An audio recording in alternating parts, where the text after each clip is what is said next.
The agriculture sector directly contributes 22% to our GDP and 27% indirectly through linkages with other sectors.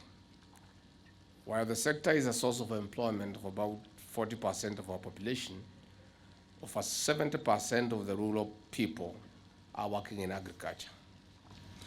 With at least 1.8 million smallholder farmers who produce 80% of milk, the dairy subsector contributes 4% to the national GDP.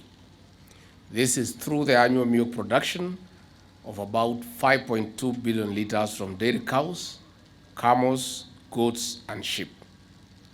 About 40% of the milk is delivered to over 35 registered processors, while 60% is consumed in the informal market, with some lost.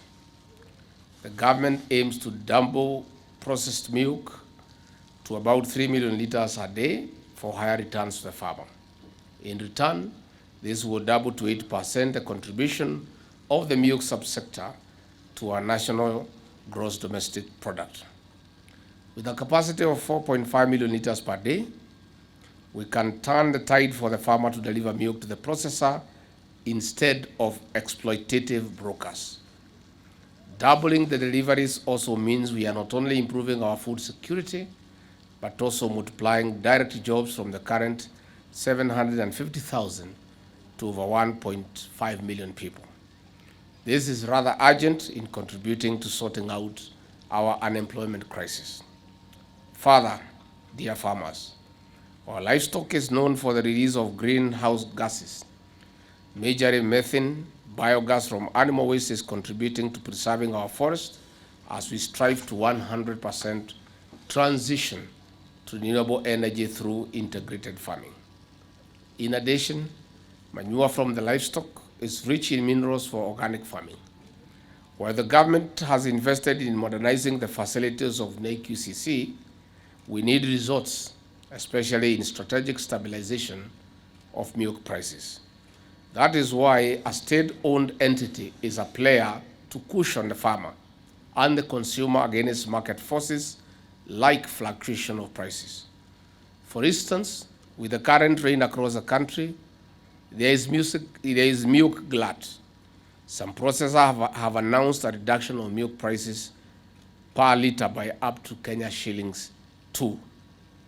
This places farmers in losses instead of recovery from the prolonged drought. We cannot punish our farmers for producing more milk. We must reward them to profitability. While glut is normal, the new KCC must lead in diversification to even more valuable products beyond the powdering of milk and traditional products. And we also take more coolers. As we take more coolers to the grassroots, we are eyeing the ready international market like Middle East to stabilize our currency in foreign exchange earnings as we put more money into the pocket of the farmer. Increased production, therefore, should also not be a worry. Agro-processing is one of the pillars of the Kenya Kwanza plan. Innovative value addition is one of the reasons we are investing in new KCC. We are aware of the various funding requests, including increased milk coolers at the grassroots, an additional 3.8 billion Kenya shillings to complete modernization of equipment, and a further 3 billion Kenya shillings for the stabilization fund, among other requests. Because of the commitment we have made to turn the fortunes of our farmers for the better, we'll work out possibilities of meeting your financial requirements. Meanwhile, we are implementing far-reaching reforms in the dairy subsector. Key among them is rooting out cartels and brokers who have taken the farmer hostage for selfish gains for too long. In 2 weeks' time, we'll be in Kericho for the tea conference after a successful coffee forum early this month in Meru. We'll also hold the dairy subsector reform conference in Nakuru soon to consolidate feedback from key stakeholders for inclusivity. Some cartels may even be in government agencies. We'll spare nobody in our push to make farming a profitable adventure.